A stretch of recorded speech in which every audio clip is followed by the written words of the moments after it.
There is no milk, no sugar, no sweetener to soften the edges.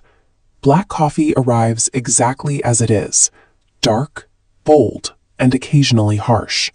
Yet billions of cups are consumed every single day, making it one of the most widely revered beverages on Earth. Black coffee doesn't dilute itself to win approval, or add artificial sweetness to lower the barrier to entry. It trusts that the people willing to meet it on its own terms will find its flavor profile irreplaceable. Most of us are conditioned from childhood to do the exact opposite. We are taught to sand down our opinions and smile when we don't feel like smiling.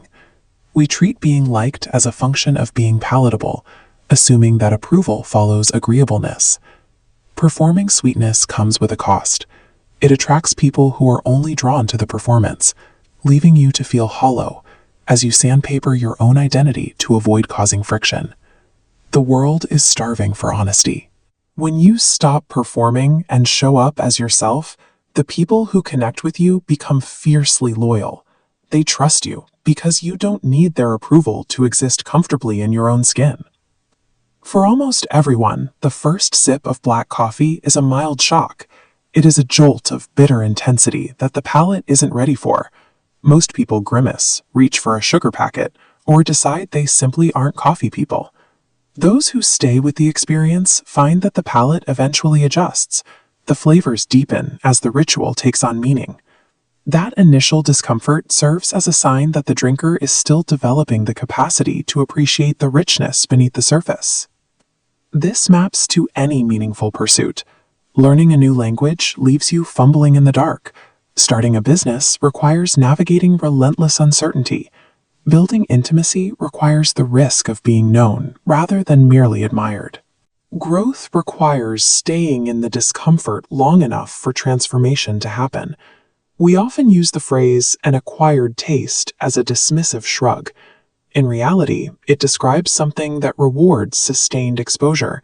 It distinguishes the person who stays through the resistance from the person who abandons the experience at the first sign of friction. If your humor is dark, your interests are specific, or your worldview is nuanced, you will be initially inaccessible to many.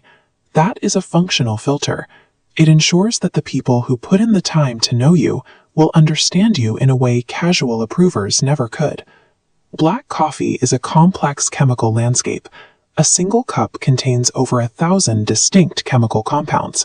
This depth remains accessible because there is zero ornamentation obscuring it. Its aggressive, unlayered simplicity allows the complexity to be experienced directly. Adding milk and sugar changes the chemistry. Milk proteins bind to the bitter compounds, while sugar overrides the perception of acidity. The result is smoother and more immediately pleasant, but it is also a dilution of the original thing. Many people live in a state of chronic self-erasure. They soften their opinions in meetings and suppress their weirdness in social settings. They add milk and sugar to their personalities until the flavor profile is inoffensive, then wonder why they feel vaguely hollow.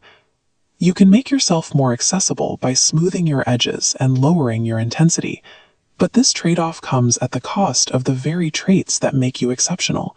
Your intrinsic value decreases when you dilute yourself. Coffee is shaped by terroir, the elevation, rainfall, and volcanic soil. These factors leave a permanent signature on the flavor of the bean.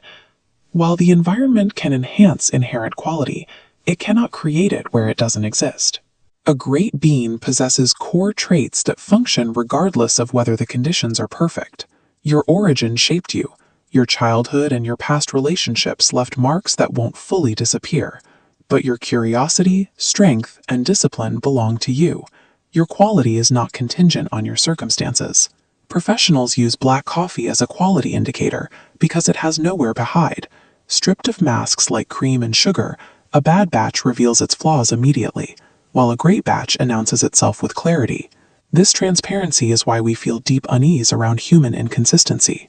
When someone shifts their behavior based on their audience, becoming kinder to superiors than to subordinates, the inconsistency itself registers as a lie. Consistency is integrity made visible. Being the same person with your boss that you are with your family builds unshakable trust.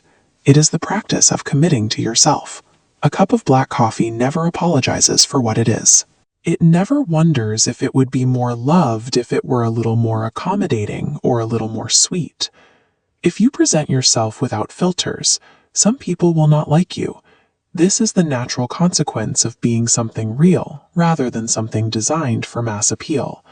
Stop calibrating your personality for maximum approval. Trust that your genuine, unfiltered, and complex self is sufficient. Be the black coffee. Be consistent, be honest, and be willing to remain an acquired taste. The people who take the time to know you will find a depth that cheaper, sweeter alternatives could never provide.